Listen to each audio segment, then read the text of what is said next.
সবাইকে স্বাগত জানাচ্ছি সিএমজি বাংলার সাপ্তাহিক আয়োজন সবুজ পৃথিবী অনুষ্ঠানে। কৃষিভিত্তিক এই আয়োজনে পুরো সময় আছি আমি আফরিন মিম। কৃষি উৎপাদন আর পরিবেশ বান্ধব নানা ঘটনার ৭-১৭ নিয়ে আমাদের আয়োজন সবুজ পৃথিবী।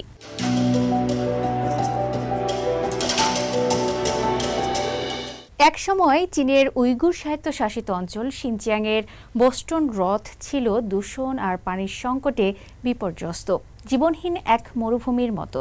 কিন্তু কয়েক বছরের পরিকল্পিত পরিবেশ পুনর্গঠন ও পানি সম্পদ ব্যবস্থাপনার ফলে এখন সেটি রূপ নিয়েছে এক সবুজ জীববৈচিত্র্যের স্বর্গে। এই হ্রদ শুধু স্থানীয় মৎস্য শিল্পকে সমৃদ্ধ করেনি, বরং পর্যটন ও মানুষের জীবনে এনেছে নতুন প্রাণ। চলুন দেখে নেই কিভাবে চীনের সবচেয়ে বড় মিঠা পানির এই হ্রদ পরিবেশ সুরক্ষা ও উন্নয়নের এক সফল উদাহরণ হয়ে উঠেছে।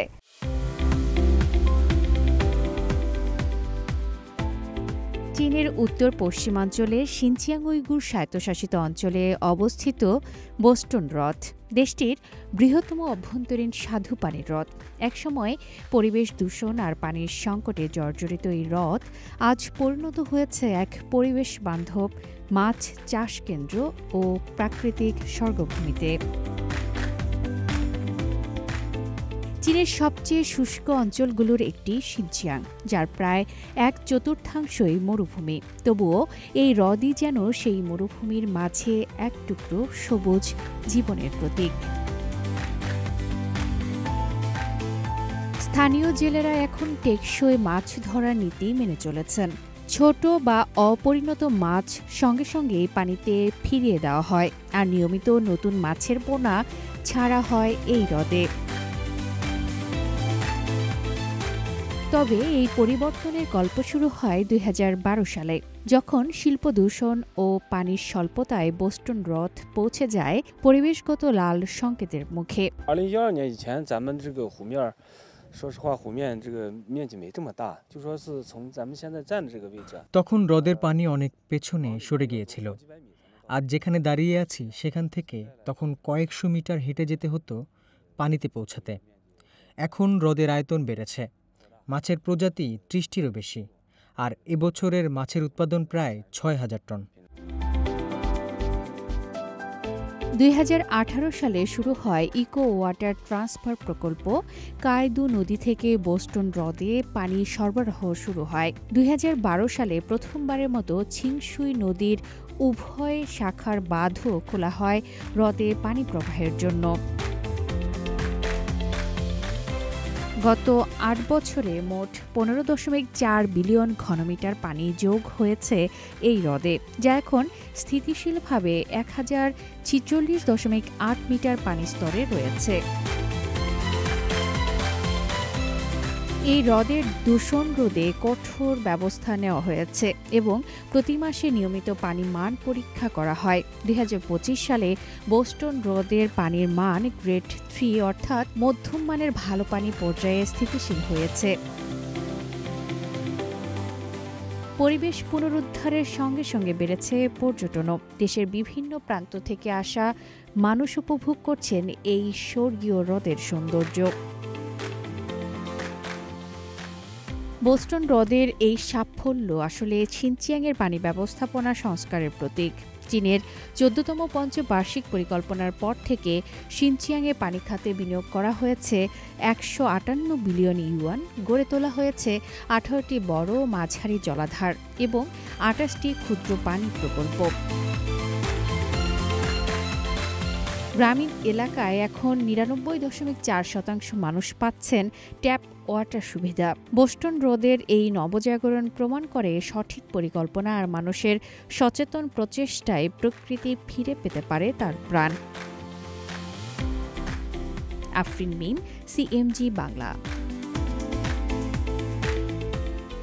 চীনের নিংশিয়া অঞ্চলের এক সময়কার শুষ্ক মরুভূমি এখন প্রাণবন্ত গ্রামাঞ্চলে রূপ নিয়েছে।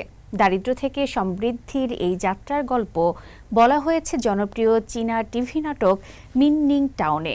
বাস্তব জীবনের এই অনুপ্রেরণাদায়ক পরিবর্তন কেমন করে সম্ভব হলো, চলুন দেখে নেই সেই গল্প। 1996 সালে চীনের দুটি ব্রিটিশের মধ্যে সাহায্য ও সহযোগিতার সম্পর্ক গড়ে তোলা হয়।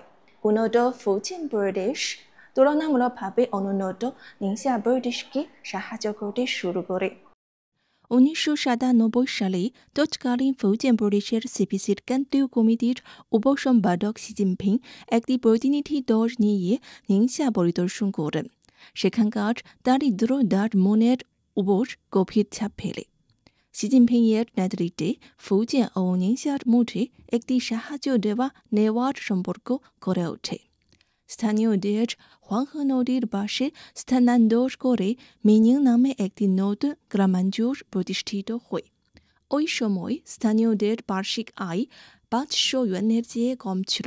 নিংসার মানুষকে সাহায্য করতে ফুজিয়ান প্রদেশের মানুষ প্রযুক্তি নিয়ে আসে, পাশাপাশি এখানে বিনিয়োগ করতে শুরু করে। আঙ্গুর বাগান, গৌছিবেরি বাগান সহ আধুনিক কৃষি প্রকল্প চালু হয় এবং নিংসার স্থানীয় বৈশিষ্ট্যময় কৃষি বন জিনসহ বিশ্বের নানা জায়গায় যেতে শুরু করে। শু মেইজিয়া নামের একজন বিশ্ববিদ্যালয় স্নাতক ছাত্রী নিজের হোম টাউনে ফিরে এসে হেমেই শীর্ষক একটি ই-কমার্স কারখানা খোলেন। মিনিং টাউনের দরিদ্রমুক্ত গাছ তখন ডিজিটাল সময়ে প্রবেশ করে। এই কারখানার সব কর্মী স্থানীয় মহিলা ও গৃহিণী।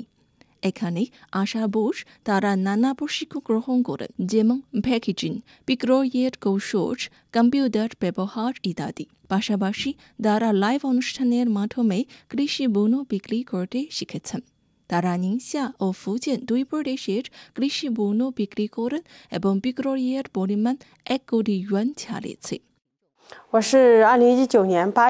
আমি 2019 সালে এখানে যোগ দিয়েছি এবং এখানে কাজ করার মাধ্যমে আমার মানসিকতা উন্নত হয়, পরিবারে আমার মর্যাদা বৃদ্ধি পায় এবং আমি আরও আত্মবিশ্বাসী হয়ে উঠি।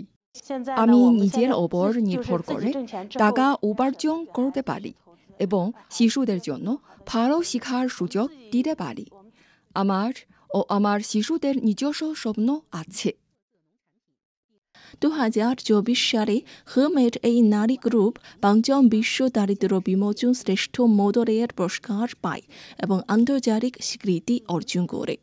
বিগত 28 বছরে নিংসায়ে বিশাল পরিবর্তন ঘটেছে।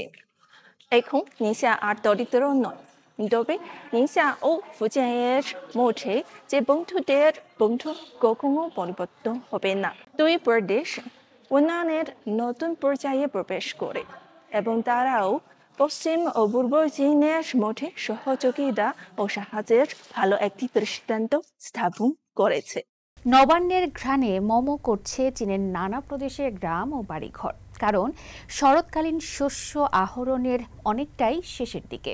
দেশটির ইয়েলো রিভার, হোয়াই নদী, হাই নদী অববাহিকার উৎপাদন এলাকাগুলোতে এবার দ্রুত ফসল সংগ্রহ করতে পেরেছে।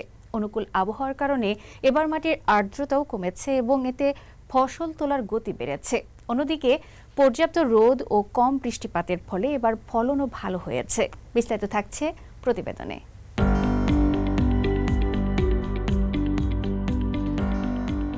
চীনে শীতকালীন শস্য কাটার 70% কাজ সম্পন্ন হয়েছে। বিশেষ করে ইয়েলো রিভার, হাইহো নদী অঞ্চলে ফসল তোলার কাজে দ্রুত অগ্রগতি লক্ষ্য করা গেছে। অঞ্চলটি দেশের অন্যতম প্রধান ধান ও শস্য উৎপাদন কেন্দ্র। সম্প্রতি এসব তথ্য জানিয়েছে চীনের কৃষি ও গ্রামীণ বিষয়ক মন্ত্রণালয়। মন্ত্রণালয়ের সর্বশেষ কৃষি জরিপ অনুযায়ী এখন পর্যন্ত মাঝামাঝি মৌসুমের ধানের 70%, ভুট্টার 60% এবং সয়াবিনের 80% ফসল সংগ্রহ সম্পন্ন হয়েছে। তিন নদীর অববাহিকায় সাম্প্রতিককালে আবহাওয়া অনুকূলে থাকায় মাটির আর্দ্রতা দ্রুত শুকিয়ে গেছে, ফলে শস্য কাটার কাজও দ্রুত এগিয়েছে। অঞ্চলটি বেইজিং, থিয়েনচিন, হনান, হবেই, শান্তং, আনহুই ও চিয়াংশু প্রদেশসহ একাধিক গুরুত্বপূর্ণ কৃষি অঞ্চল জুড়ে বিস্তৃত। বর্তমানে হনান প্রদেশে ফসল কাটার শেষ ধাপ চলছে।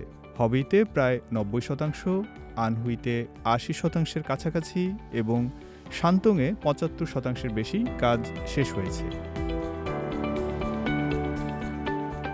উত্তর পূর্ব, উত্তর পশ্চিম ইয়াংজি নদীর মধ্য ও নিম্ন প্রবাহ এবং দক্ষিণ পশ্চিম চীনের বেশিরভাগ অঞ্চলে রৌদ্রোজ্জ্বল অনুকূল আবহাওয়াও ফসল কাটার গতি বাড়িয়েছে। কৃষি মন্ত্রণালয় আরও জানিয়েছে, শস্য ও তেলবীজ উৎপাদন বৃদ্ধিতে বৃহৎ আকারে গৃহীত ফলন বর্ধন কর্মসূচি ভালো ফল দিচ্ছে এবং সামগ্রিকভাবে উৎপাদন বৃদ্ধির ইতিবাচক ইঙ্গিত পাওয়া যাচ্ছে।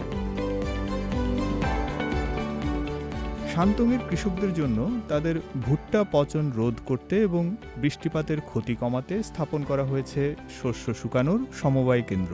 অন্যদিকে উত্তর চীনের শানসি প্রদেশের সিয়াংফেন কাউন্টিতে বৃষ্টিপাতের কারণে ভুট্টা কিছুটা ক্ষতিগ্রস্ত হয়েছে। চাকাযুক্ত ফসল কাটার যন্ত্রগুলো কর্দমাক্ত জমিতে আটকে যাওয়ার ঝুঁকিতেও আছে। তাই বিলম্ব এড়াতে স্থানীয় কৃষকরা বৃষ্টিপাতের বিরতির সময় ভুট্টা কাটার জন্য ট্র্যাকড ফসল কাটার যন্ত্র ব্যবহার করছেন। স্থানীয় কর্তৃপক্ষ কমিউনিস্ট পার্টির সদস্য এবং স্বেচ্ছাসেবকদের সংগঠিত করেছে যাতে তারা ছোট এবং জলাবদ্ধ জমিতে কৃষকদের ভুট্টা কাটতে সাহায্য করতে পারে। এখন পর্যন্ত স্থানীয় কৃষকরা চিয়াংফেন জুড়ে ৩৭,০০০ হেক্টর জমির মধ্যে ১২,০০০ হেক্টরের ভুট্টা সংগ্রহ করেছেন। ফয়সাল আব্দুল্লাহ, সিএমজি বাংলা। চীনের উইগুর স্বায়ত্তশাসিত অঞ্চল শিনচিয়াংয়ে এখন চলছে তুলা কাটার মৌসুম, যেখানে মাঠ জুড়ে দেখা যাচ্ছে আধুনিক যন্ত্রপাতি আর প্রযুক্তি নির্ভর কৃষির চিত্র। উৎপাদন বাড়াতে এবং কৃষকদের পরিশ্রম কমাতে তুলা চাষে এখন ব্যবহার হচ্ছে স্মার্ট সেচ, উন্নত জাতের বীজ আর স্বয়ংক্রিয় মেশিন। আরও বিস্তারিত থাকছে প্রতিবেদনে।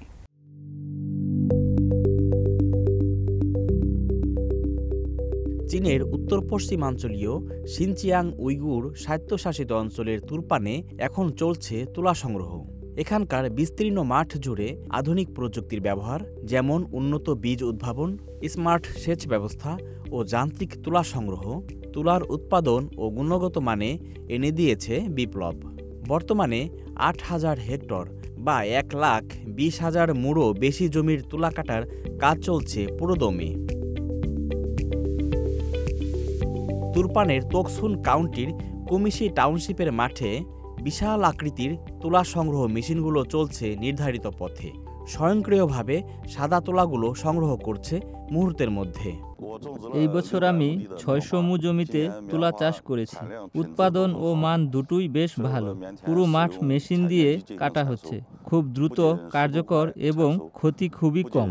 এই যন্ত্রগুলো আমাদের কাজকে অনেক সহজ করে দিয়েছে। এখন তুলা কাটার মৌসুমের চূড়ান্ত সময় চলছে। কৃষকদের সহায়তার জন্য আমরা আগেই পরিকল্পনা করেছিলাম। মূলত তুলা সংগ্রহের খরচ, কাজের মান এবং মেশিনের সঠিক বন্টন, এই সব বিষয়ে বেশি মনোযোগ দিয়েছিলাম। ফলে পুরো প্রক্রিয়া নির্বিঘ্নে এগিয়ে যাচ্ছে।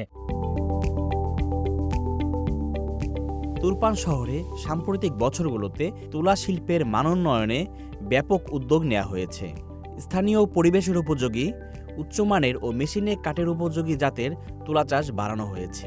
একই সঙ্গে পানি সেচ ও সার ব্যবস্থাপনায় একীভূত আধুনিক প্রযুক্তি, যেমন মালচের নিচে ড্রিপ সেচ পদ্ধতি ব্যাপকভাবে ব্যবহার করা হচ্ছে। রোপণ থেকে শুরু করে মাঠ ব্যবস্থাপনা এবং ফসল সংগ্রহ, পুরো তুলা উৎপাদন প্রক্রিয়াটি এখন সম্পূর্ণ যান্ত্রিকীকরণে চলে গেছে। ইতোমধ্যেই তুরপান শহরের প্রায় ৬০% তুলা কাটা শেষ হয়েছে। কর্মকর্তারা আশা করছেন অক্টোবরের শেষ নাগাদ পুরো ফসল সংগ্রহের কাজ শেষ হবে। এই প্রযুক্তি নির্ভর কৃষি উন্নয়ন শুধু উৎপাদন বাড়াচ্ছে না, বরং তুরপানের কৃষকদের জীবনযাত্রায়ও আনছে গতি ও সমৃদ্ধি। তুলার সাদা মাঠে প্রযুক্তির এই রঙিন ছোঁয়া আজ চীনের আধুনিক কৃষির নতুন প্রতীক হয়ে উঠেছে। আল আমিন আজাদ, সিএমজি বাংলা।